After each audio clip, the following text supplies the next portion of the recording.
Annoncé le 31 décembre par le président de la transition Assimi Goïta, le dialogue intermalien a pris son envol le 13 avril 2023 à l'échelle communale. Après cette étape, s'en est suivi les phases régionales du district, des ambassades et consulats du 20 au 22 avril, ainsi que dans les universités de Bamako et Ségou du 19 au 22 avril 2024. Place maintenant à la phase nationale prévue du lundi 6 mai au 10 mai 2024, où les participants feront la synthèse de la phase communale et régionale pour en tirer les meilleures recommandations.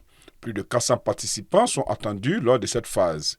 Nous avons déjà réceptionné le rapport des phases régionales et de la diaspora. La synthèse de ces rapports-là avec l'arrivée des délégués des régions et de la diaspora permettra effectivement de sortir avec le document consolidé qui sera le rapport final du dialogue intermalien pour la paix et la réconciliation. Mais, d'ores et déjà, l'on fait le constat que ce dialogue censé unir les Maliens les divise. En effet, ils sont nombreux, les partis politiques et autres organisations de la société civile qui ont clairement boycotté ce dialogue, prévu pour durer 1 mois. Après les étapes régionales du dialogue intermalien qui se sont achevées le lundi 22 avril 2024, ces pourparlers ont abouti à des recommandations. Ainsi, à Kidal, les participants ont souligné l'importance de prolonger la durée de la transition et ont soutenu la candidature du président Assimi Goïta aux prochaines élections présidentielles. La démobilisation des groupes d'autodéfense et de tous les groupes armés a également été mise en avant comme une priorité pour assurer la stabilité et la sécurité dans la région. À Bandiagara, les discussions ont porté sur des enjeux cruciaux tels que la sécurisation de la route nationale numéro 15, l'établissement d'une base militaire pour renforcer la présence militaire entre Parou et Songoïba, ainsi que le retour des personnes déplacées.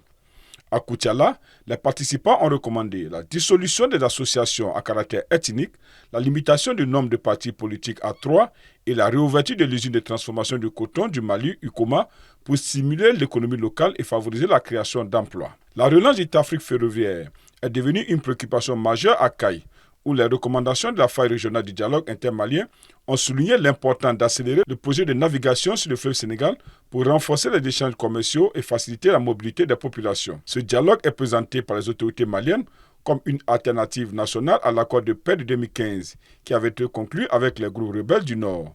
Pourtant, l'organisation de ce dialogue, que les groupes rebelles et une grande frange des forces vives de la nation ont boycotté, semble progressivement relever un autre objectif, la prolongation de la période de transition.